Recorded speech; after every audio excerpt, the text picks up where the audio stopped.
Good evening, everyone.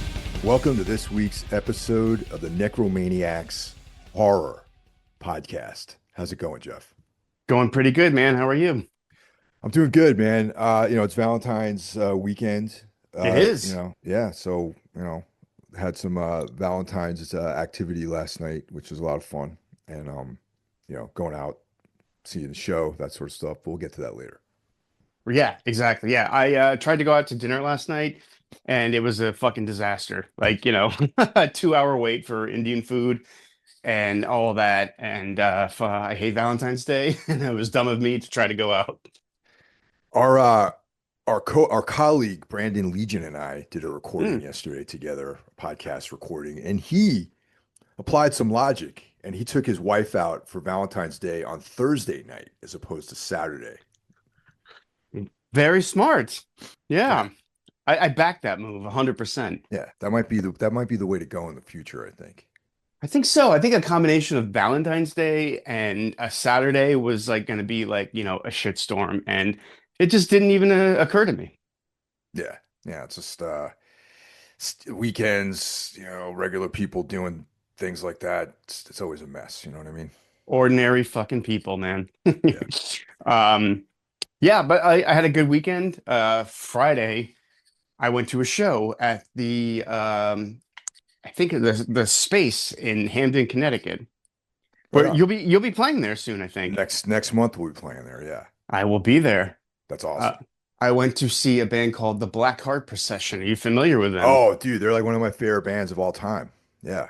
Oh, cool. I was like, I'm not sure how You you know feel about that. them. We've Did talked I? about this before. Yeah, it's like, yeah. Who No, are you we again? talked in detail about how much I love that band. Yeah. All right, well, go ahead. So you had fun? Amazing. I mean, I don't know. Were you a 3 Mile Pilot fan? Yeah, yeah. I like 3 Mile Pilot. Black Heart Procession is comprised of some of the members from that band. Yeah, the singer Paul, the singer guitar player, and the keyboard piano player. Also the band Pinback spawned from 3 Mile Pilot. Looks like the Yep. band split and they became Pinback and Blackheart. And I I, also like them. yeah, Pinback's great. Yeah. Um, but Blackheart, man, I liked him before. After seeing him live, it's a new level of appreciation for that band.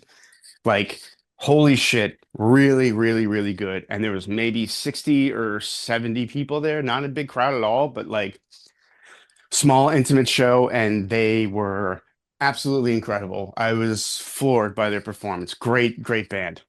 Yeah, I've seen Um, them a number of times actually. yeah, They're I'd never seen them before. Yeah, I've heard different things. Like they play as a duo, they play as like a trio. It's always a different lineup.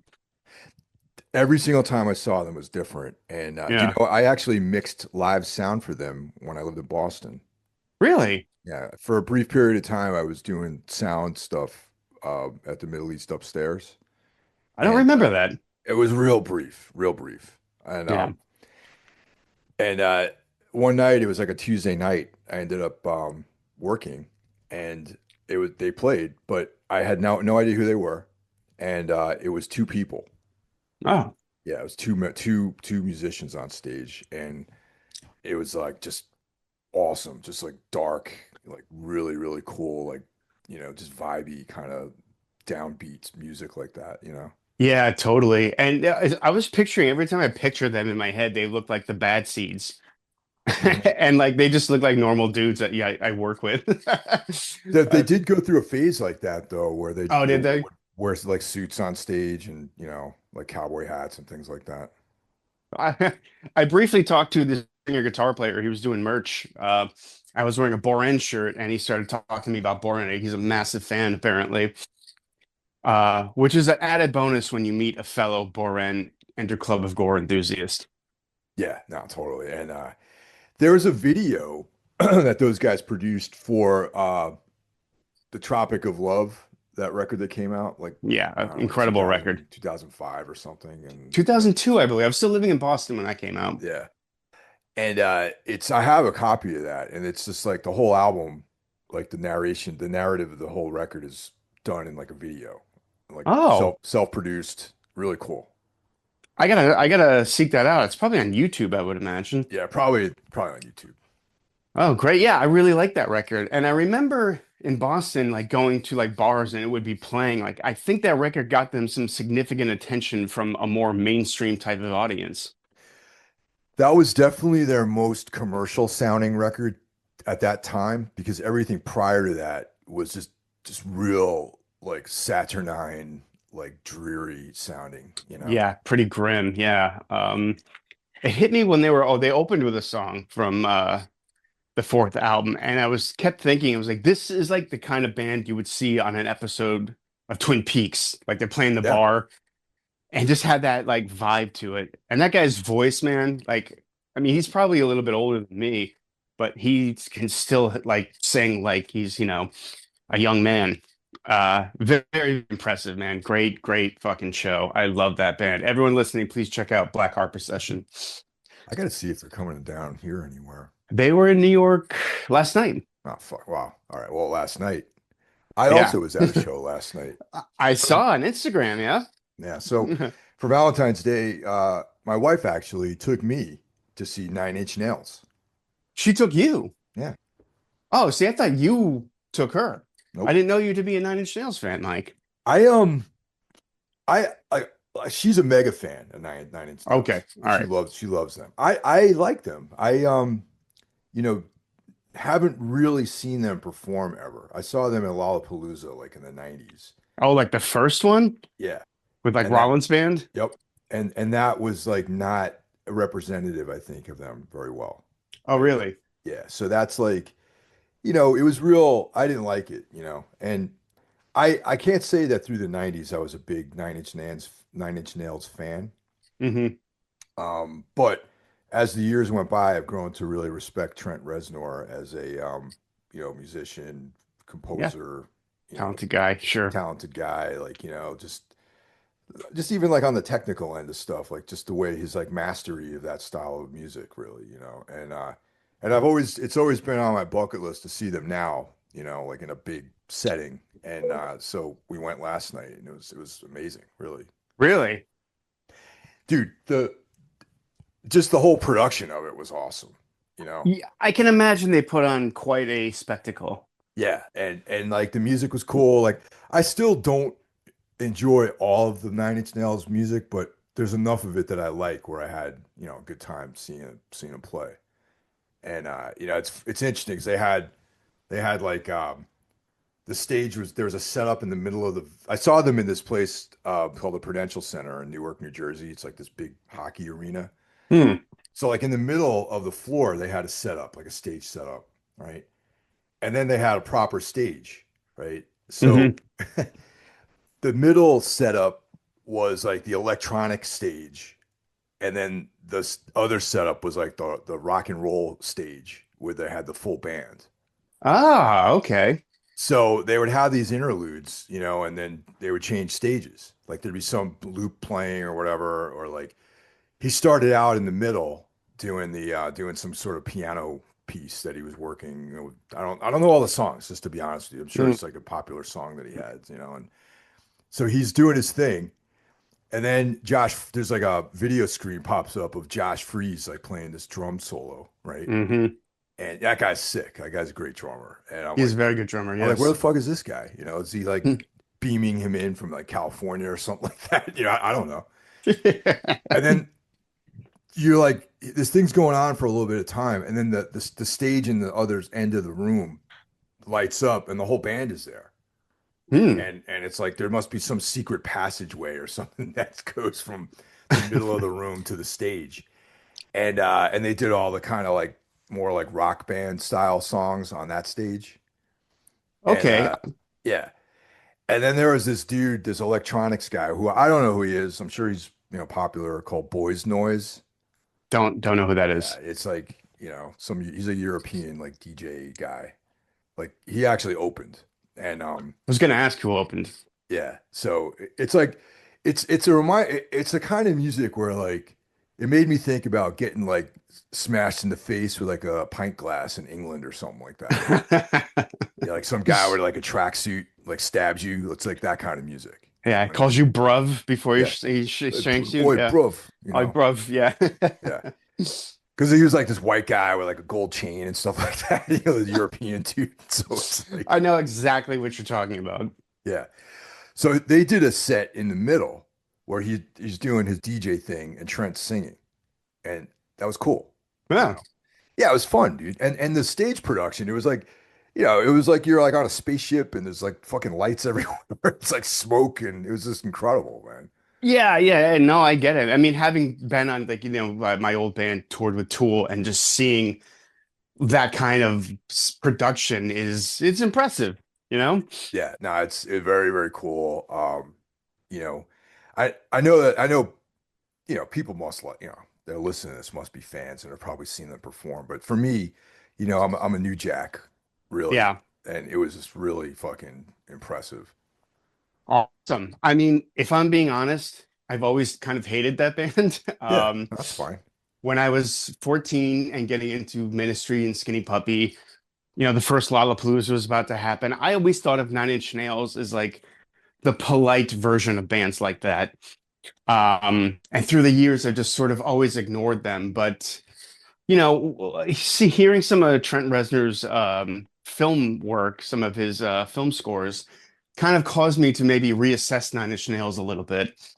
And them being on Twin Peaks, they played a song on an episode of Twin Peaks in the third season that I actually liked. And Yeah, so I've softened a bit on my hatred for Nine Inch Nails. I'm kind of on the same page with you, actually. It's not that I straight up, not that I hated them. They were like very commercial. The way I portray, I like observe them as being like a commercial band, and Yeah, like his vocals are like clean, and there's no they were not dirty or like rough around the edges or anything. And I always preferred like Ministry, like old Ministry, because that yeah, was just like dark, fucking yeah. Made by man. heroin addicts. Yeah. Yeah, And but similar, like I think his film score work and just his like mastery of working in that medium is really what really impressed me about Nine Inch Nails and Trent Reznor, and that's kind of like got me involved, at least interested in checking it out, and then my wife's a big fan, so I listen to yeah, more music now. yeah. Oh, no, of course. I mean, if someone was like, "You want to go see Nine Inch Nails," I would almost probably definitely go. Yeah, you should because the production's insane. Yeah, and I would know. I'm really only familiar with the first album. Yeah, but Um, the other songs though. yeah, I know there's some other. Yeah, of course. Like they had like those big hits. I want to fuck you like an animal or whatever. Like I know that stuff. But I'm overall not that familiar with their music. But like I said, I went back and just sort of randomly checked out some stuff and was like, okay, I don't hate this. Like it's a bit harsh to say I hate that band now. You know what I mean? Yeah, no, totally. One commentary though is both me and Tina both observed that there was a lot of dudes wearing backwards baseball hats at the show last night. Really? Yeah. Um, I also noticed a strange hat trend Friday when we were in Hamden that these like old guy like Irish golfer hat things are getting very popular again. Huh. You know what I'm talking about? The Peaky Blinder hats. I don't know what the fuck they're called. Scally caps, maybe? Something like that. Yeah, it seemed like everyone was wearing them that night. Even one of the guys in Blackheart was wearing them. Really? He looked like a fisherman. He was playing violin. It was fucking awesome. Yeah. It looked cool on him. Well, yeah, that's yeah, I could see that. But like I'm not down with hats really, you know You're what I not a mean? hat guy. I'm not a Well, you're hat not guy. bald. Well, hair's thinning a little bit, but I Yeah, still have I, my I've hair. been I've been bald since I was 21 years old. Like you either wear a hat or you never leave the house. Those are the rules. I'm a big hat guy. I didn't wear one on stage in ISIS though. And I was gonna say you always had no hat on stage. Yeah, I'm not like completely uncomfortable with it, but it just kind of became part of the balding process. You put a hat on. But I was comfortable with it to go on stage as a bald man. Although I did wear a hat in Palms. Okay. Switching it up. Yeah. Uh, Baseball hats on stage, I don't think it's quite as a violation as shorts on stage, but some people may disagree. Yeah, if you're Henry Rollins, you can wear shorts on stage, you Yeah, know, or a drummer. or Yes. a Yeah. drummer. Yeah. But yeah, I mean, hats just don't suit me. I don't know. I just don't think I look good in a hat. I have never known you to wear a hat. It would be weird to see you show, especially if you were wearing like a fedora or something. I would wear one of those like Three Musketeers like hats with like a big feather in it. Maybe that might work for me. I don't I know. think so, man. That could be like your new thing. D'Artagnan. That could be Yeah. the four. He was Three Musketeers is actually four. Yeah, that's right. D'Artagnan. Yeah, So what's up with that? yeah. Yeah, but some bands like you go and like say you went to go see Neurosis and they're wearing like shorts and like basketball jerseys. Like just it wouldn't make sense. It would ruin it for me. I agree with that for sure. But Yeah. uh but yeah, so that was both saw some great shows. That was cool. Did you check Yeah. out any movies or anything like that? I have not. I have not watched one goddamn thing since I last talked to you. I'm racking my brain today. I was trying to think of what I watched, and it came to I go, oh yeah, I didn't watch anything. I don't know. Yeah, nothing of note on my end. I've been out in the field a lot for work the last few days. Oh yeah, Yeah, so I was, just spending days in these industrial environments and then driving home 2 days in a row at the end of the week. So that by the time I got home, I couldn't even make it to the gym. And then yeah, I just was like shot. So I went, I'd watch some mindless thing on television or, then fall asleep. So, but that's my life last couple days. yeah. Pretty much, I get home from work and flop in front of the TV, watch YouTube. I did watch the Super Bowl. I don't know if you watched that. No, you know, I understand people like sports. I'm just not a sports guy. I get that. Yeah. I am not a sports guy either. Football is my one knucklehead indulgence. I enjoy football. Do not, however, enjoy the whatever you want to call it over the halftime show. I'm sure you heard about that. Well, that for sure was ridiculous. You know, Completely absurd. I mean, if you can't handle seeing some Puerto Rican guys having a good time on stage for 15 minutes, what's wrong? Like who cares? Like if you don't want to watch the halftime show because it's lame, I can agree with that. I'm not a pop music fan. I don't really care. yeah. I mean, I've always known you to be a football fan. I don't really watch sports except for like boxing and stuff like that. Right. But yeah, dude, I don't get it. Especially since the alternative included Kid Rock, a guy who hasn't been relevant in like 30 years or something like that at all, if he was ever relevant at all. Yeah, I don't think he was relevant to guys like you and me, but yeah, he's just sort of become this MAGA stooge. It's quite pathetic. Champion of the white race. Yeah, yeah, exactly. It was just ridiculous. I heard a lot about this over the last week about the halftime show being un-American. I don't know what was so, if you don't want to watch the Super Bowl halftime show because it's lame, then sure, I get that. I'm not a pop music fan. I don't really care about most people who have performed at the Super Bowl. Um, but if you think you're not watching it because it's un-American, I don't know. I don't know what to say to you. I think it is un-American to deny the results of an election or to put up racist memes of the former president. To me, that's far more un-American than to see someone singing in Spanish for 15 minutes. I don't know how you feel. Or to randomly abduct people off the street and throw them in a concentration camp, essentially. Yeah, Yeah, things like that. yeah. Those seem like a bigger offense than hearing Spanish for 15 minutes. Well, the really funny part is that Puerto Rico is actually part of the United States. I know. I don't think they know. Yeah, it's not they're not a separate country. Just FYI, anyone out there, I'm sure everyone listening to this is aware of that. If you're a U.S. citizen, you're probably aware that Puerto Rico's part of the U.S. Right. Yeah. And secondly, there is no official national language of the United States, so Hmm. it's totally okay to speak Spanish. I do not speak Spanish, but I hear quite a bit of Spanish being spoken around me living in an urban environment, and I don't know, man. I guess like living around New York City and in New York City for a large portion of my life. I just am used to seeing and hearing all different cultures. And to me, that's American, you know? Yeah, I mean, I lived in LA for 16 years. I lived in mostly Hispanic neighborhoods. The Spanish just you're gonna hear it. Same when I lived in Queens, you know, like it doesn't offend me to hear this, or I don't mumble under my breath. Why don't they just fucking speak English? You know, it doesn't bother me. And I really just think like if Fox News or whatever tells you to be in an uproar about something, people will get into an uproar about something. If you have a certain stripe, for sure. Yeah. Yeah, they tell you you should be outraged about this, and then they're like, "Yeah, yeah, I am outraged." But I mean, really, do you care that much? Enough to go suffer through Kid Rock for 15 minutes? I mean, God. Well, to spite them, I watched the entire halftime show on YouTube just to give another view to that whole thing. I did the same thing. I watched it live and then I watched it on YouTube. I would never have even known who Bad Bunny was if it wasn't for the Republicans.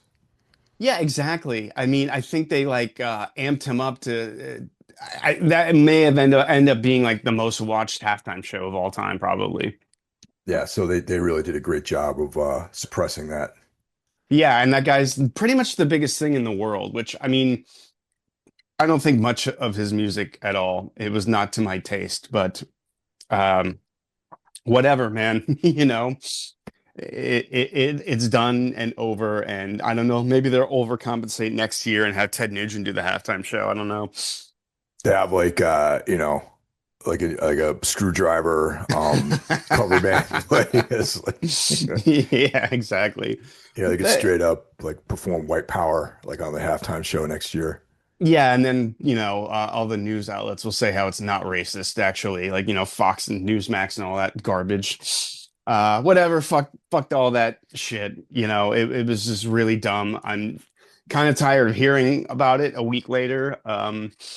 But you go on YouTube and like, it's either like, Kid Rock killed it or like Kid Rock is a joke, depending It's on definitely a joke, man. I mean, the dude couldn't even lip sync the right way. Mm.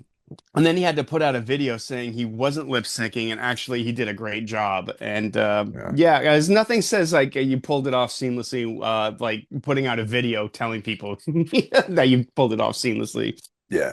I mean, once again, man, like, not to beat this into the ground, but like, I don't really consider myself to be like a liberal in that sense of like, I'm not some far left nut job or whatever. I'm like Me neither. pretty, I have some conservative viewpoints on certain things, but socially I'm pretty liberal, but like, I guess fiscally I'm a little bit more conservative than some people.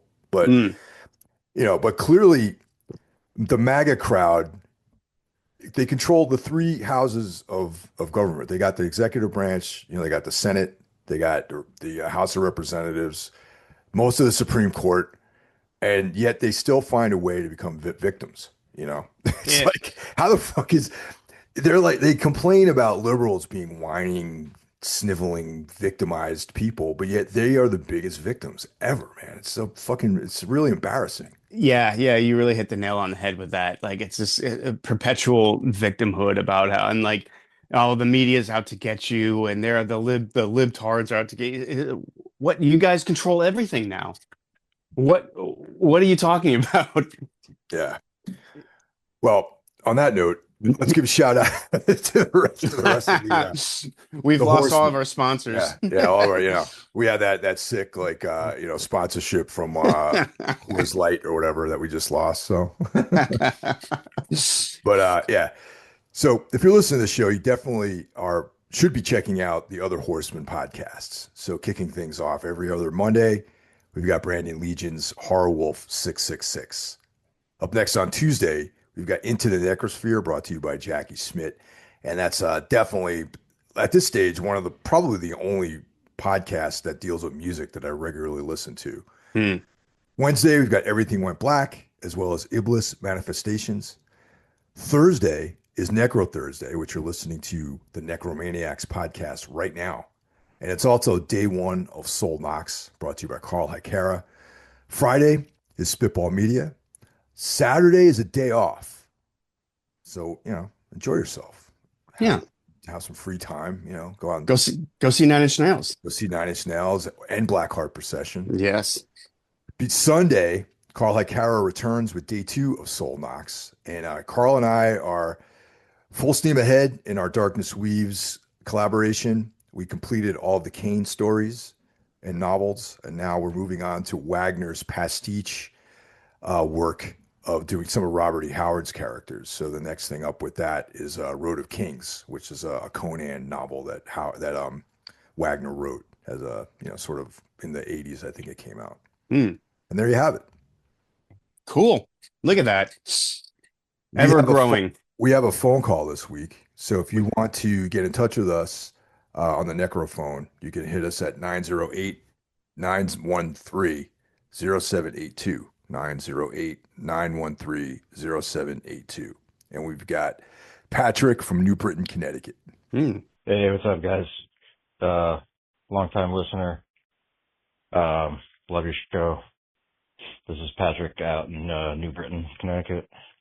So I was listening to your Basic Instinct episode, and you guys were talking about it, and I was like thinking,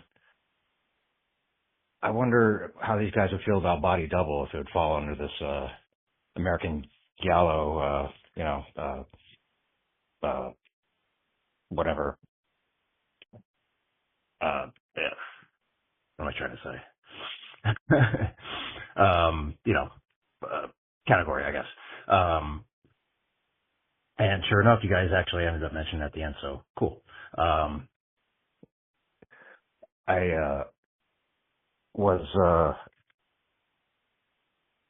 I was talking with somebody recently,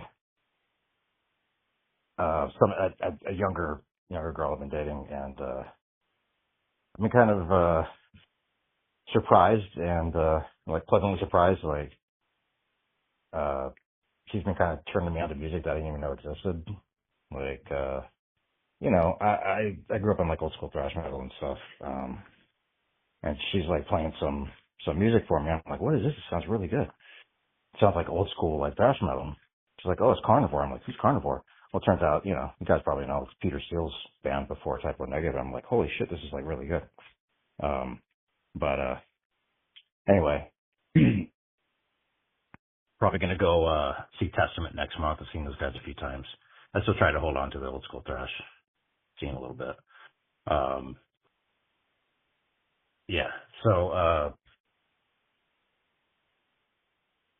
movie wise, I haven't really been watching too much horror lately. I've tried to catch a couple of things. I caught a movie called Companion recently. It's like a Android, uh, type thing that becomes like self-aware. You guys may be aware of it. It was kind of tongue in cheek. It was entertaining enough. But yeah, I don't know, I guess that's all I have to say. I just found it interesting that we're both on the same page. We're all on the same page with the Body Double and Basic Instinct kind of being same genre. Also, you guys are talking about like, oh, what were you doing in like '92? See, in '92, I was living in Hawaii. I was 18. But in '93, also in Hawaii, there was a concert there called the Big Melee, and it was 5 bands. And this is, hey, it's Patrick again. Hey, sorry, I got cut off there. I didn't realize you guys had a time limit now. My bumbling ass is like stumbling through everything. Anyway, that last point I was just gonna make is, '93. I'm in Hawaii on the island of Oahu, and this concert comes through the Big Melee. It's Primus, uh, Tool, STP, Fishbone, and the Violent Femmes. And I don't like half of those bands, but it was just like cool. I was thinking about it. Yeah, what was I doing in like '92, '93? Like that was like, I don't know, like kind of a historical moment for me in music, to see some of those bands that ended up being like really huge, like really early on. But it's kind of brought back some memories. But anyway, again, love your show. Sorry for the rambling. Take it easy, guys. Thanks for calling in, Patrick. Yeah, dude, Body Double, an American Giallo. We've Yeah. one. one of my favorites in that little subgenre, if you ask me. Yeah, it stars not Bill Maher, whatever that guy's name Oh, is. that guy, yeah, that guy Yeah, pops up. Yeah, yeah. Didn't you guys, we you and did it. Mike doing? Okay, that's what I thought. Yeah. Yeah. A very young Melanie Griffith in that movie. Yes. Hell yeah. Yeah. And yeah, I really dug it. I mean, I saw this when I was a kid, so obviously, it's super dirty. So I was like really into it when I was like a young lad. Me too. Yeah, yeah. Yeah. Yeah. Also, shout out to New Britain, man. You're just like up the road from me, basically. Well, okay, you're a little bit further than that, but yeah, I spent some time in New Britain as a youngster. There was a club there called the Boiler Room. That shit, maybe one of your bands played there, Mike. I don't know. You know what, man? Honestly, none of my bands really played a whole lot in Connecticut. Really? Yeah. I mean, Anodyne played a few shows through there. Tombs, I don't think we ever played in Connecticut. Wow. Well, Yeah. that doesn't, I guess Connecticut used to be somewhat of a, if you were on tour, you'd probably hit Connecticut. But over the years, that became less and less of a spot that you'd play. I think ISIS maybe played there 2 or 3 times, and we really didn't play there a whole lot. Yeah. And but there used to be a lot of venues in Connecticut, and I've been to Hmm. some shows there. The Anthrax Club was there when I was growing up. I've seen not all, I'm not one of those like heads that were there every weekend, but I Yeah. definitely saw a couple of shows there when I was growing up. That was a little bit before my time, the Yeah. Anthrax. But yeah, Boiler Room. I saw Clutch there in 1993, where there was 10 people there. Um, but yeah, Connecticut used to, it seems to be coming back though. Like I said, like the Hamden, Connecticut, you guys are about to play at that space. That is an incredible space, like really great room. Oh yeah, that's right. That's our first and only show in Connecticut, probably. So Yeah. yeah. So Connecticut's coming back, and thanks for calling. Carnivore, very cool. Oh, I'm a huge fan. Definitely fits in. Pete Steele's old band. He had another band before that called Fallout, which is really cool. If you can find, I don't think there's ever. I think it's only a demo, so you can probably find some bootleg of it, and it's definitely like online. So if you look it up on like YouTube, Hmm. Fallout, Pete Steele, his band before Carnivore comes up. Companion, checked it out. Yeah, it was all right. It Yeah. wasn't really my kind of thing. But yeah, in the early '90s, man, you mentioned that big melee show with Primus, Tool, STP, Fishbone, and Violent Femmes. That's Hmm. like such a '90s Yeah. like it sounds like a lot of fun, man, to be honest. Like you go and see all those bands that really are just all over the map. That's a thing of the past, really, if you think about it. Oh yeah, totally. This is probably back when Tool was newish, I would imagine, or like, maybe had Undertow out. Yeah, probably 92, 93 was, I think, when I saw Tool at the Rollins band, maybe. Oh yeah, yeah. So yeah, exactly. Yeah, they were opening for the Rollins band. That's crazy. And like, Yeah. yeah, Fishbone was like a headlining band or something. Like, yeah, they were like huge. Um, yeah, that does sound fun. Yeah, yeah, and Companion, yeah. Okay movie. Not terrible, not great. I know Mike Scandato liked it quite a bit. Yeah, yeah. I gotta, Primus is a band that I've seen so many times, but I'm not a fan of really. I've never seen Primus, and I will admit this publicly. I kind of like them. I don't listen to it a lot, but like if it's on, I'm like, it's interesting enough. It's I don't dislike it. You know what I Right. mean? But Primus is a band that I listen to by myself somewhere. If I'm like doing like if I'm working or something like that, in my office here and like I'll put Primus on maybe, or if it's the kind of thing where like if I go for a walk, I'll put a Primus record on, Yeah, and it's such incredible playing on there that I can really appreciate the musicianship though. That's like for me, like exactly. going on these like going doing like a walk or like running or something, I'll put like Yes or Primus or something like King Crimson, like that kind of stuff on. Yeah, something you really can focus on because musically it's just kind of, yeah, it's so interesting. Yeah. But Uh, thanks for calling in, Patrick. And yeah, there's the way Google Voice is set up, there's like I think a 2 minute or 3 minute I limit. think it's three. Yeah, yeah. Limits, yeah. Also, wasn't Carnivore? They had some beliefs going on there. Was that true? Beliefs, like in what do you mean? A little, I don't know, a little, Third Reichish. Well, all right, it was another time, you know what I'm saying? I Yeah, wouldn't yeah. say that they were like like a Nazi band or anything like that, but you gotta remember like it's a bunch of cuisines from Brooklyn Right, yeah. making this music here, you know. Yeah, that was the thing, the Death in June, same accusations, things like that. I was Yeah. always curious. That was a conversation I remember back in the day of people having. Well, like the wrong types of people were like dissecting carnivore and typo negatives music. You know, if you're like some like punk rock guy, like, who's into like lungfish or something like that, you might be offended by them, you know. Yeah, I got you. I got Yeah. you. But I wasn't offended by them. I thought they were awesome. Yeah. So yeah. Yeah. Not really familiar with Peter Steele's work. I know that I have friends that absolutely love Typo Negative. And I mean, yeah, I'm not a fan. I grew to like them more and more as time went on. You I know, can see, like yeah. maybe like in the 90s, my first introduction to typo, I was like not so into it, but I thought carnivore was cool. But then when like the first typo sounds like carnivore, but then like they moved into this other realm, which I wasn't that into initially, but as time went on, I grew to really, really love it. Yeah. They definitely dedicated fan base. I mean, people love that band. Yeah, totally. And my years living in Brooklyn, they're like these like folk heroes there too, kind of. Yeah, I can see that. Yeah. Right Um, on. yeah, so thanks for calling in, Patrick. Um, Johnny, there's no service. What exactly?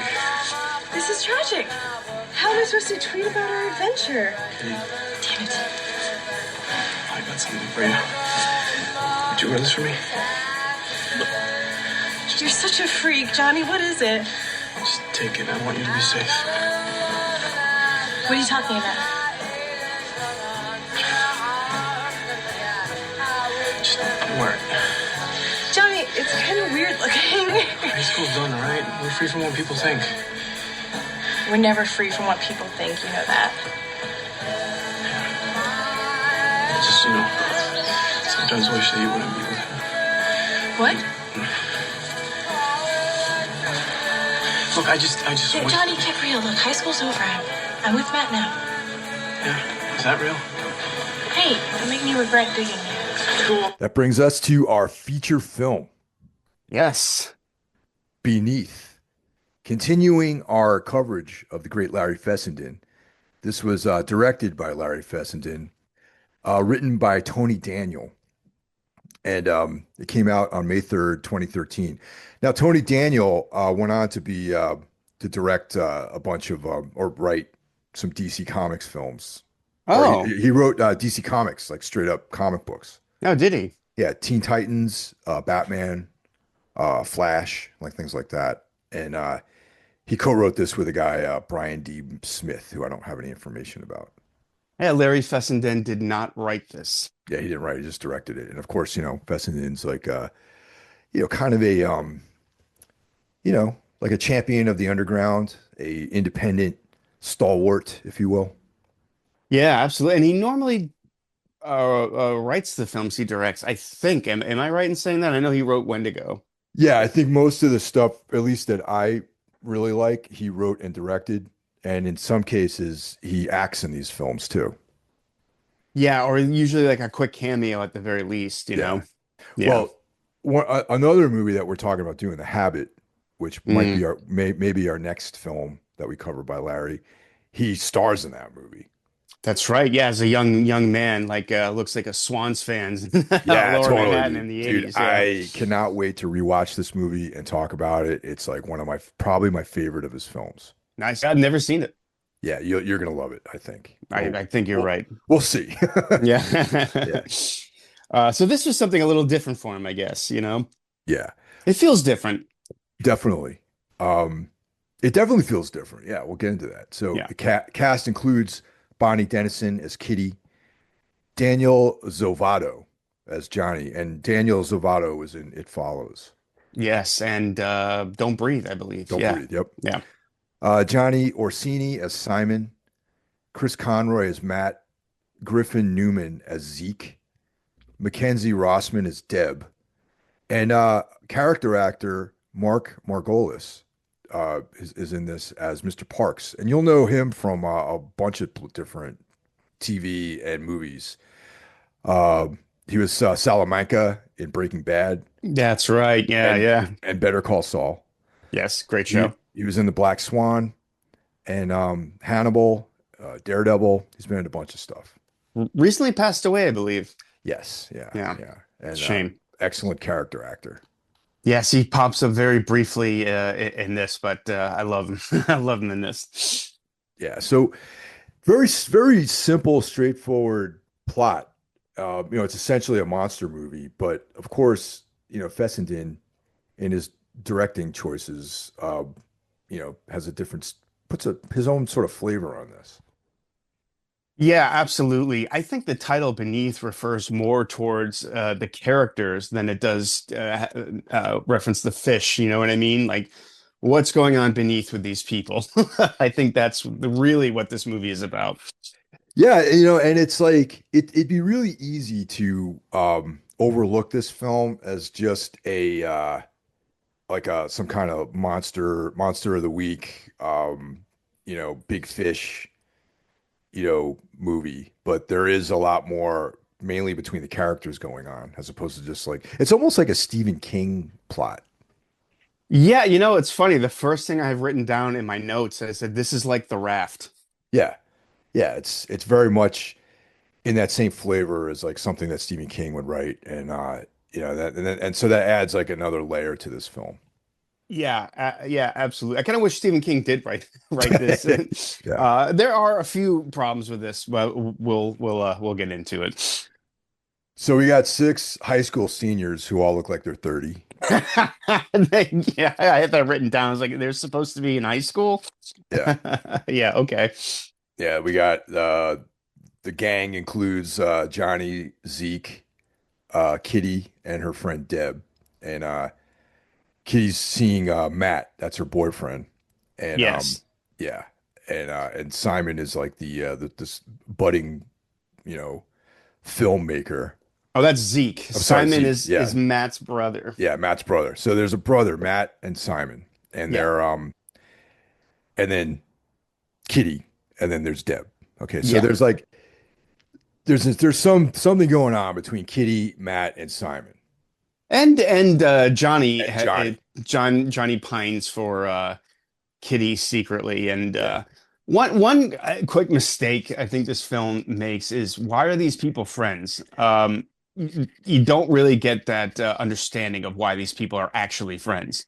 Well, let's break that down a little bit then, okay? All right. Because I agree with you completely. It's like so Johnny is like this native guy who you can tell he's like into like the folklore of the native people. He's understands that this lake that they're going to, there's some sort of legendary, presence there. Mm. And then we got Matt and Simon, who are brothers, straight up like jock kind of dudes, very competitive against each other. And then there's Kitty, who's like, popular girl. Somehow she briefly dated Johnny. Oh, okay. See, I didn't even catch that. They, and it's like, that's the only realistic thing I think about this film and them being in high school, where it's like, and maybe this is sort of, I guess, the brilliance of Larry Fessenden's directing. Like I picked up on like maybe when they were much younger, there was like a thing between the two of them, Yeah. and Johnny took it more seriously than she did, and they nothing. It could have been a completely innocent relationship that they had that when you're 14 you might have with another girl. Yeah, yeah, no, I think that's a really smart point. Yeah, I had Yeah. a friend who was in a say like he was like in love with this girl and thought they were dating, and she's like, no, we never dated. Yeah, they were just You- friends, right? So that's you get that sense that that's the relationship that Johnny and Kitty had. Okay, yeah, that Yeah. makes a lot more sense. And yeah, you got Zeke, who's probably known these guys, and they even mentioned like the brothers have known Zeke since they were in like the third or fourth grade. So like they don't really have a lot in common, but they've known each other so long, maybe grew up in the same neighborhood. Yeah. And then of course there's Deb who's like friends with Kitty. Yeah. And Deb's like just kind of like hangout chick, you know what I mean? Like likes to have a good time, you know. That's the Yeah. vibe I got from her, you know. Right on. Yeah. Okay. Yeah. So, yeah, they're going on this trip, but the movie really begins with a dream sequence Yeah. from Johnny. So I think this is like a bit of exposition for what is to come. And to me, this is like one of the few. I know I'm criticizing. I did like this movie a lot, actually. Um, the whole folklore is not really particularly fleshed out that well. You get this little dream sequence, and a shot of Johnny has clippings all over his wall with like a picture of this mysterious fish. The picture is actually still from the movie, which is kind of funny. Yeah. But you don't really, Johnny, did he have an encounter with this thing before? That's not was never really clear to me. They don't really determine that, but as later on, I think that I don't think he had an encounter with it. I think that it's one of these things that um, people that are in the know like know not to go in the lake, essentially. Right. And you would think the other characters would maybe know something about that. And they mentioned briefly like they heard a thing, but like I feel like that's a thing people would know. Yeah, but then again, like I live in New Jersey, so there's like the all these urban legends around here about stuff. Like it's funny. Even last night when we went to the Nine Inch Nails show, we went with another couple, and they talked about the Jersey Devil, Oh right? wow. Okay. And I was like, "Oh yeah, the Jersey Devil. We have to go to." She's like, "Where do you go? Where do you see it? Do you just like conjure it up or something?" I'm like, "Well, theoretically, you'd go to Pine Barrens, and that's where the Jersey Devil hangs out. You know what I mean? And there's all Yeah. this, sort of stories around it. So, I- you know, people don't believe in the Jersey Devil, but they know about it. But Right. so I guarantee you, if you go to the Pine Barrens, there would some motherfuckers down there who are all about the Jersey Devil. Right. Okay. Yeah. Also living in Connecticut is very rich with tales of, folklore, ghosts, things like that. A whole haunted town, Dudley Town. And yeah, Yeah. people sort of know about it, but they're more like, oh, what's that? So I Uh, was I was viewing this lake and this fish as almost like a Jersey Devil kind of situation where like, yeah, the Jersey Devil. I mean, hell, in New Jersey, there's a hockey team named after the Jersey Devil. no, that's right. And Yeah. it's a fun little story to tell, or it's something that people really believe in, maybe. Yeah. Okay. So, all right. But Johnny clearly takes this stuff seriously. He has some sort of amulet of a tooth that not really ever kind of explained, but it has something to do with the fish. And his dream is very forthcoming. It has Kitty and the fish monster in it. So this is what's on his mind going into this trip. Yeah.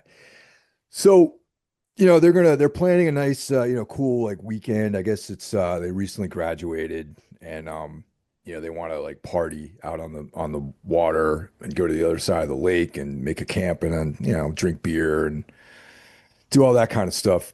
And Johnny, like we said earlier, is like pining away for Kitty. And she looks at him as a friend for sure. But then we detect that there's a tension with Simon and Kitty. It's because like when they're driving out there, Simon's driving, and Matt is sitting in the back with Kitty, and this I thought was really well done. Where like Mm, he starts like kissing her, and you can see Matt like looking at them, and then he almost gets them in an accident. that's right. Yeah, yeah.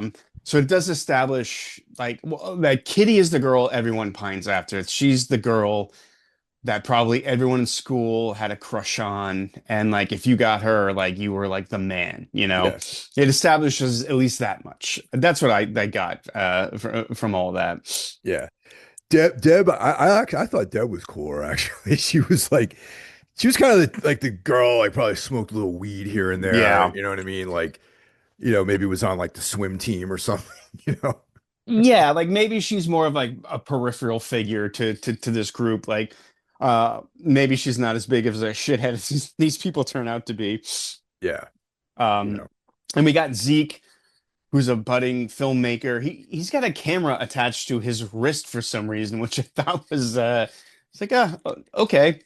You would figure he'd go handheld, being a wannabe filmmaker, but no, he's got a camera attached to his wrist, and it is established that Zeke records everything, Yeah, literally everything, as we literally find out. everything, and he's this obnoxious, nerdy guy who kind of thinks he's better than everyone.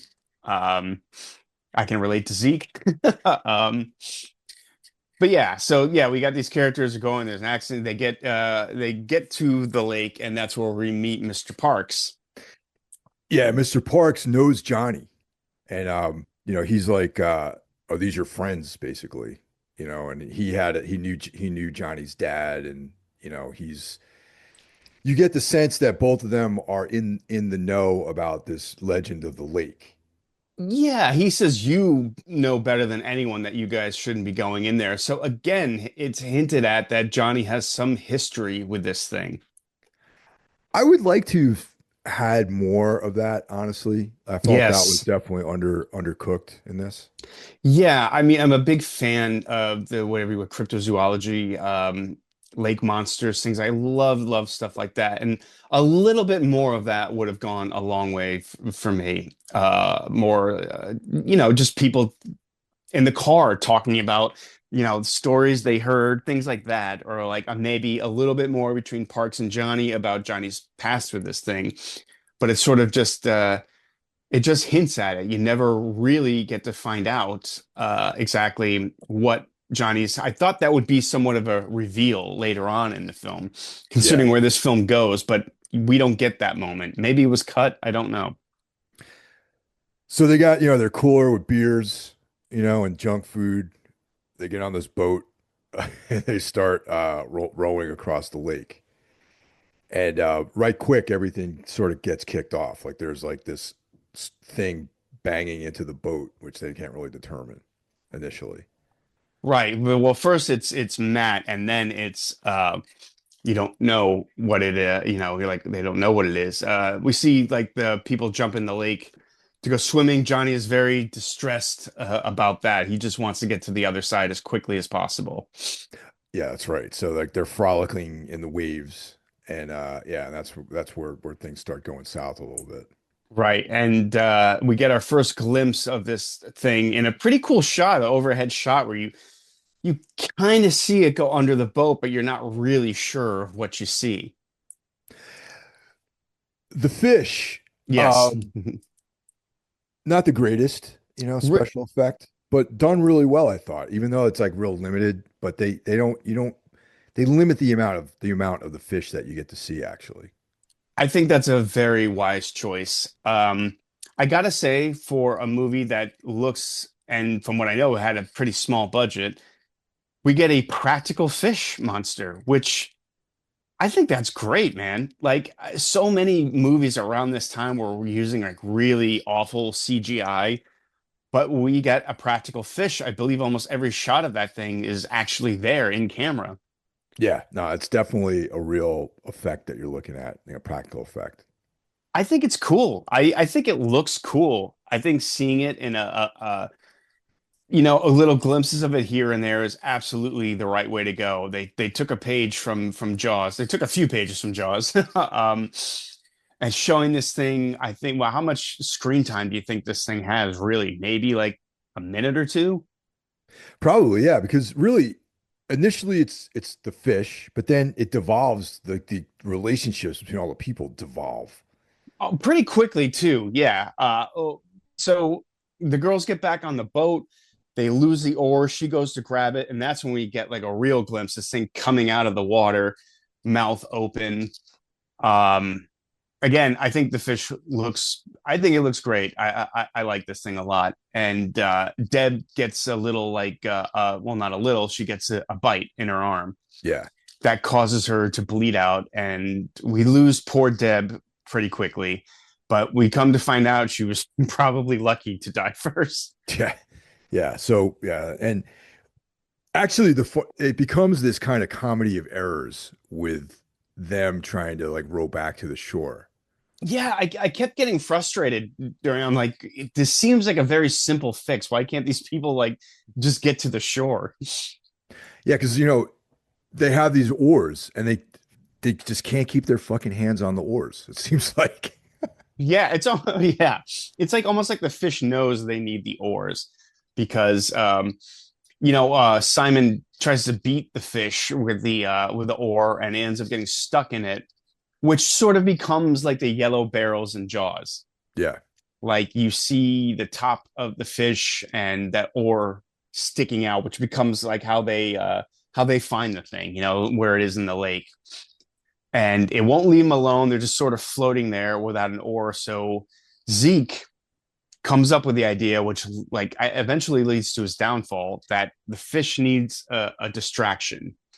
What's interesting too is it's not Johnny coming up with ways to deal with this thing since he knows more about it. He's awfully quiet. yeah, and they're actually Kitty accuses Johnny of knowing too much, and I think that's kind of why he keeps his mouth shut because he has this talisman around his neck, which we learn later, why. And he was aware of the danger going into this lake, yet he didn't really say anything. Yeah, So I feel like the characters jumping to that conclusion was a little like too quick. Like they're like, you know something about this, don't you, John? You seem like worried about them going in the lake, but like I could have used a few more beats of like them figuring out that Johnny knew more than was leading on, other than he's like, no, let's get to the other side. yeah. You know what I mean? So originally, their first distraction was tossing Deb's body into the water. Which makes sense to me, I guess. Not the nicest thing to feed your dead friend to a fish, but again, they come to this conclusion rather quickly. But they don't really do much with that time. They paddle, but they don't ever seem to get anywhere in all their paddling. Well, they're down one oar too. Right. Yeah. So I mean, I don't know much about I'm not much of a sailor. You know what I mean? So it's like, can you row a boat with one oar? Right, but like they're using their hands to paddle. How effective do you think that would? Apparently, it's not effective. So I yeah, have no idea, to tell you the truth. Really, no idea. I mean, honestly, I was like, "Why that thing's eating your friend? Go and swim for it. How far from the shore can you be?" yeah, yeah. So that doesn't seem to work. And then this is the part that this is like a classic story, really. You know what I mean? Yeah, Of voting people off of like some boat that's stranded somewhere. The sacrifice is like a classic trope in literature, really. You know what I mean? It's like something that comes up quite a bit in storytelling. absolutely. Yeah, and these people turn on each other very quickly. Yeah. Yeah. So Uh, yeah, it's very, very much like a Stephen King, like the raft kind of setting too. Yeah. right. I feel again like this friendship between the people, their relationships could have been more established to have more of an impact of when people start to turn on each other. So Johnny is the one who's they're targeting him now. And Johnny actually assumes that responsibility and jumps overboard himself. And Yes, he does. He takes his lumps like a man. yeah, it disappears under the waves and we don't hear from him again for a while But at least. the way people vote is also like, starts to turn the group against each other. Like you voted for Johnny, and like, but like Zeke's, I gave you voted for me. Like they're all the brothers start to become like, she said, why would you vote for Zeke and not Johnny? Why'd you vote against me? Or it was something like that. Like the Yeah. relationships really, really start to break down, and you start to see how truly awful these people really are. Yeah, everyone's pretty shitty in this thing. The only one who really isn't that shitty, I would say, is Johnny, maybe. Yeah, well, we'll get to that. Yeah. Johnny's very underdeveloped as a character. I would say like Deb, but we don't really get to know Deb. Yeah, Like probably maybe Deb. she would have been just as awful as everyone else had she lived a little longer. We don't know. But Yeah. yeah, Johnny, maybe he's confident because I believe this amulet is we're supposed to know at this point that it keeps you safe from this thing, but we don't know why. We Yeah, and never find that's out why. we never find out why. That's definitely a criticism of this the writing here. Yeah, for sure. But I think Johnny knows that this will keep him safe. But yeah, he jumps off the boat. The fish goes for him. We never see Johnny surface. So we kind of forget about him for a little while. Yeah. And Now, we just spend time on this boat with people like, they're starting to accuse each other of things. yeah, and Zeke sensing that, he's probably up on the chopping block, he, once again, Zeke films everything. Yeah. And I mean everything, even before this trip, apparently. Yeah. Um, so he kind of outs his brother as having, banging Matt's girlfriend. Right. He in a desperate attempt to save his life. Yeah. So Um, now the two brothers are at odds with each other. Right. And yeah, so when it comes time to vote again, see the Johnny distraction doesn't last very long. They paddle, they use the cooler, the top of the cooler as a paddle too, which the fish eats. Again, the fish seems to know that these people can't paddle or they'll get away. So it's time for another vote. And like you said, Zeke's definitely on the chopping block. And it's funny, he even says, like, I'm gonna be somebody and you guys aren't. Like, what a dick. He's going to be this great filmmaker. He's going to be important, and you guys aren't. And then we start to see some of Kitty's, like, she's not this sweet, nice girl that maybe you thought she was at the beginning of the movie. She says, I'm going to be a big star, a singer, or something like that. But she doesn't even know. She just wants to be famous. You know what I mean? Yeah. Yeah. So everyone's unlikable at this point, and you're just like, you're kind of, Yeah. you're kind of rooting for the fish at this point. Kind of, yeah. And again, like she's on the chopping block a little bit, because Zeke Bright brings like, what can she do? She's a girl, which I mean, that's not a good point. I'm just saying that, like, in their heads, they're like, yeah, well, she's not as strong as us. Um, she can't paddle or fight this thing off or whatever. So really, like, Zeke succeeds pretty well in turning them against her. Yeah. And yeah, again, I'm mentioning that, like, hey, your brother's sleeping with your chick, but he gets thrown off anyway and brutally gets eaten by the fish as he screams and sort of laughs maniacally a little bit. We also see that his arm gets dismembered, the arm that has the GoPro on it. Yes, they make it a point to show that. And some of this stuff is filmed with the GoPro. You see the fish attack. Some of it is on through Zeke's point of view. Yeah. Yeah. So it's kind of cool. That was kind of a thing, I feel like, back then. Yeah. Yeah, it was cool. I liked it. Throwing in some of that GoPro footage, maybe like, a little found footage nod or something. So around this time is when there's also the boat's leaking too, because like the fish keeps like smashing into the side of the boat. So there's a leak that they're dealing with, as well as trying to keep the boat above water by bailing it, and then they're trying to crawl across the surface of the lake to go back to the shore. Right. And they seem to be getting nowhere, which again, like, they've had three sacrifices or, three distractions, and they just seem to still be in the middle of the fucking lake. I don't know if these people are just stupid or what. Like, they should have had, okay, while this thing is busy eating Zeke, let's fucking bail. Let's just jump off this thing. This is clearly not going to work. Like, it's going to sink. Yeah. But that never comes up. Shortly after this, we learn of the fate of Johnny, actually. Yes. So he washes up on the shoreline, and sure enough, his talisman seems to work. Like that's why the fish didn't eat him when he jumped off the side Right. into the water. So he is alive and well, and he's in safety. And we see him. He also there's a motorboat there, and he sees a motorboat. So he's like, should I leave these motherfuckers out there in the middle of the lake, or should I save them? I mean, at this point, I would have just left them. But Johnny is in love with Kitty, so it establishes, yes, of course, he would go back for her. Yeah, so that's like his fatal flaw. Yeah, pretty much. And it's even when they see the motorboat, Kitty even says he's come to rescue me. Hmm. It's all about Kitty. Yeah. Um, and kind of really like establishes her as just as awful as everyone else so far. This part, I just wanted to mention too that there you feel tension in this movie too. Yes, yeah, absolutely. It's not just like some, well, it kind of is, but it's not really one of these like cheesy sci-fi network shows that have no tension.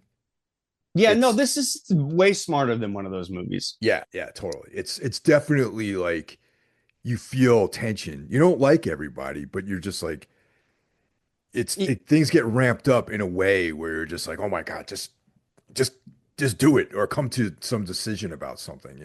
Right. You do have some sort of empathy for them, even though they're not likable. You kind of put yourself in that situation. What would you do? Again, like Stephen King's The Raft, you're stuck in the middle of the lake. And you like this thing is if you go in the water, you're done. Yeah. So this is one of the scenes though where I felt tension because they're like Mm, Johnny's like he doesn't want them to come on the boat with him. He wants to tow them back to the shore. And yes. Yeah. they want to go on the boat. And one of the brothers is like, "Oh, this it's too heavy. He's never going to be able to tow us." So, and He's then there's right. this whole thing of him throwing the line over to them too. Yeah. They can't catch it right away, and it's in the water, and they have to reach for it, and it's just, Yeah. It was a pretty tense moment. I agree. yeah. Now I don't know whether or not that boat could have towed them. To be honest, I don't know whether or not that was true or not. I don't think so because it showed like, it puts like some strain on the boat and it looks like it's not going to be able to tow it. And even they kind of like whisper to each other, the brothers, like, we'll take them once we get on that boat. Which sucks. Yeah. There's no reason to throw him off at this point. He came to fucking save your ass. And they're still like, we're going to get him. Like Yeah, they're full on like, in survival mode at this point where like I think they think everyone needs to die in order for them to live.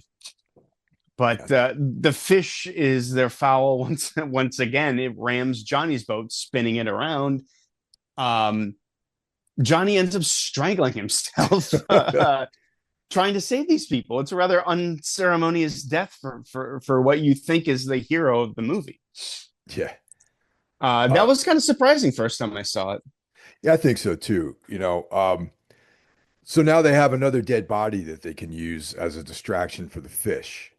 Yeah. But this is where we learn that they throw his body overboard, but the fish still doesn't come after him because he's got the talisman around his neck.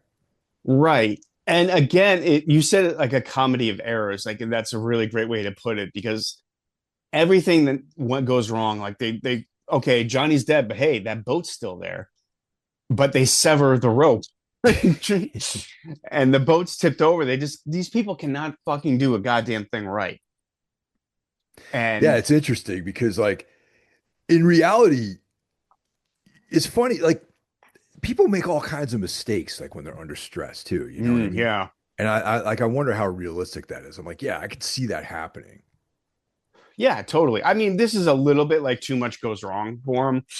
Like you feel like in the real world, this would be like, okay, we distract him with dad. They rowed to shore. You go and alert the authorities, whatever. But like, not in this movie. Just everything goes wrong, Yeah. and yeah, yeah.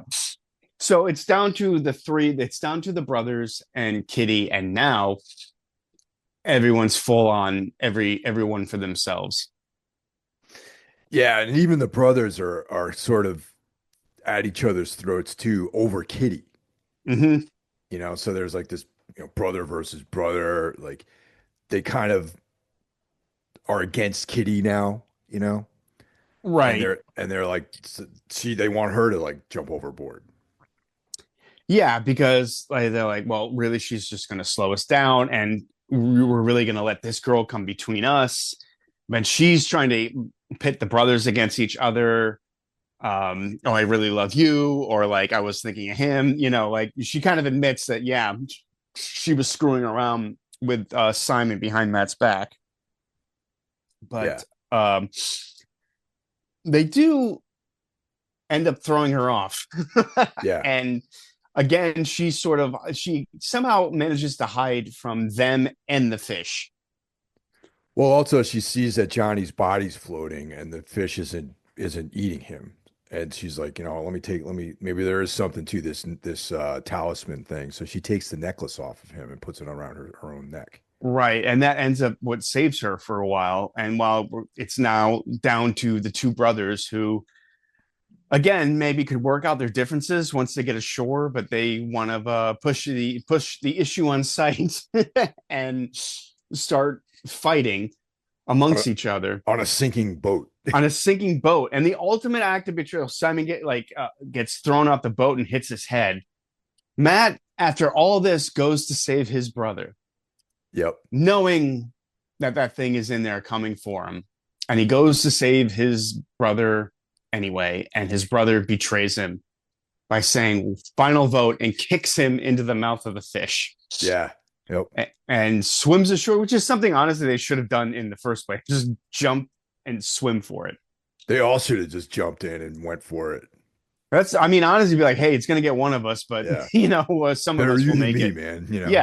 Yeah, exactly. Well, that's the mentality of these people. I'm really surprised that it wasn't like an option put forward in the beginning, since they all clearly don't like each other. Like, why not? Hey, like, let's just swim for it and may the strongest person survive. So Kitty and Simon make it back to the shore. All right. And and Simon just ends up just drowning her in the shallows, despite her being like, please, it'll be me and you forever. Yeah. Her sort of manipulation tactics don't work. We come to find out Simon's a psycho, apparently. Yeah, very much so, man. Again, it could have been hinted at maybe beforehand that he was that crazy enough to do something like that. That came from nowhere a little bit. I feel like. Yeah. Like Simon he just fucking kills her. Like, yeah. Why did he kill her? There's really no motivation. He's just like caught up in the bloodlust of the moment, I guess. Yeah, I guess so. Yeah, and that's where we see Mr. Parks returns, and Simon thinks he's getting away, and he's like, "Oh, Mister, we need help," and the guy shoots him. Well, also because he actually saw the GoPro. He found Zeke's GoPro. That's right. Yes. Yeah. And he was able to see exactly what happened on the lake. Right. Yeah. I feel like he Simon says that doesn't show the whole story, which he's kind of right. But the whole story wouldn't absolve him of any guilt. No, not at all. He's the worst. Yeah. Yeah. And would have helped him out. And clearly he probably saw you just kill that woman in cold blood. Yeah. So he shoots him down, and that's the end of the Simon. And that's the end of the movie. Yeah. Everyone's dead, and the end. And in the end, I think this is a good movie. I think it's smarter than it gets credit for. It does have a few pretty big flaws, like the fish. What is it? Why is it? None of that's ever really fleshed out. And, it doesn't really need to be spelled out. Sometimes it's just a thing in the water and you got to survive. That's fine too. But I feel like Johnny's relationship with this thing was underdeveloped. I thought in the end it would be Johnny and Kitty, and something would happen between them where one would kill the other or something like that. But like Johnny is, he's killed off by his own, I don't know, quest to save Kitty. He's his own downfall. And we never find out anything more about this fish or his relationship to it. Or I just feel like this film was maybe one rewrite away from being a really great script instead of just being like good. I tend to agree. The one thing I want to add to that is that this, in addition to being very much Stephen King-esque, also reminds me of an old EC Comics plot line. And if anyone's familiar with that, a lot of these EC comics have to do more with like, human failures and, evil that humans have, Hmm. And I think like if this reminds me of something I might even have read out of an EC comic from, obviously they were way before our time, but they've been collected over the years. And in a 10-page story, they would have told this whole thing exactly the way we wished it was. Like they would have went into like the folklore of the fish, they would have established the connections between the people, and they would have resolved it. So that's why I'm like, in like a 90-minute movie, they could have done a little bit better job of establishing all this stuff. Yeah, yeah, completely agree. It's like almost frustratingly undercooked. But what we do have is pretty good. Yeah, I really feel like this got lumped in with the sci-fi movies of the time, the sci-fi channel movies. I mean, as just being this junk. But I disagree with that. I think this is quite a few notches above a film like that. I see Larry Fessenden's appeal towards this. He seems to gravitate towards monster movies that really revolve more around the characters than the monster. And yeah, this very much is that. oh, Um, definitely. yeah, and I think the decision to go with a practical monster was 100% the right choice. If a CGI that would have sunk this movie to me if the fish wasn't cool. It just would have been, it would not been as good. But I really liked it. I liked it sort of resembles this sort of mutated catfish or something. It's clearly something more than that. But sadly, we don't really get to find out what or why. And another thing I got to mention: the acting is much better in this film than it is in these films it gets lumped in with. Oh, Uh, definitely. Yeah. I don't recognize many of these actors from anything except for Johnny, but overall, I thought the acting was pretty good.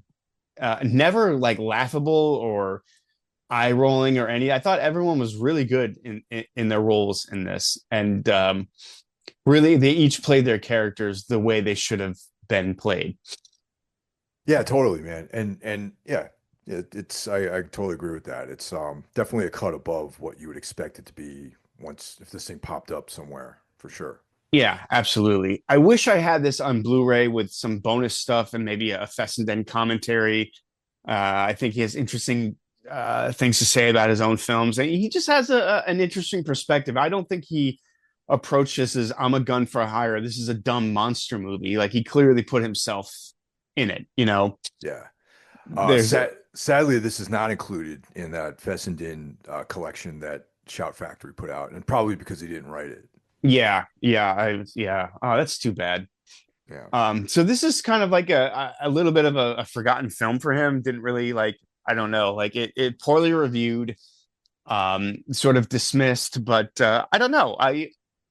There's something about this film I really liked. I really think again, revolving around the characters and just how awful these people truly are was a smart move. I wish there was a little bit more of that. Like it's a short film. I could have used 5 extra minutes or so of character stuff. Yeah. No, totally. So, what do you give this as a score? You know, I'm gonna give it a 4. Really? Okay. Cool. Yeah, I have a good time with this every time I watch it. I Yeah. have problems with it, but I don't know. There is something there that really appeals to me. I can't quite put it, right on the head of what it is, but maybe another viewing or two. But I really like this movie. Yeah. I give it a 3.5, 3.5. Okay, Yeah, which is still good. And like I said, this is like, it's got its problems, it's got its flaws, but I think that in general, it's a good movie. It's worth watching for sure. absolutely. And if you're a Fessenden fan, yeah, like this is a pretty solid movie for him. I think Yeah. Yeah. deserves slightly better reputation than it has. Well, there you go, everybody. And yeah, we'll catch you guys next week.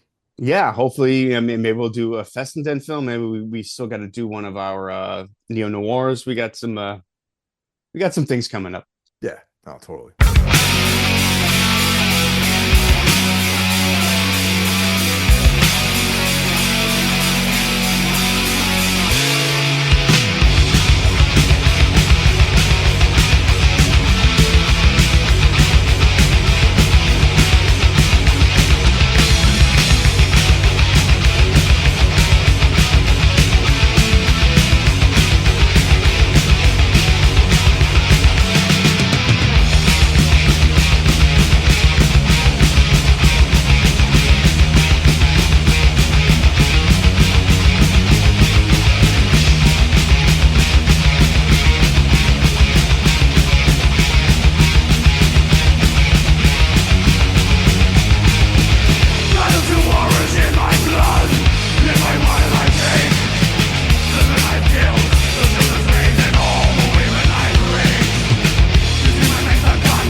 After the war, I come home weak and sore. I fall into your arms. We lie by the fire, you feed my desire. With me safe and warm.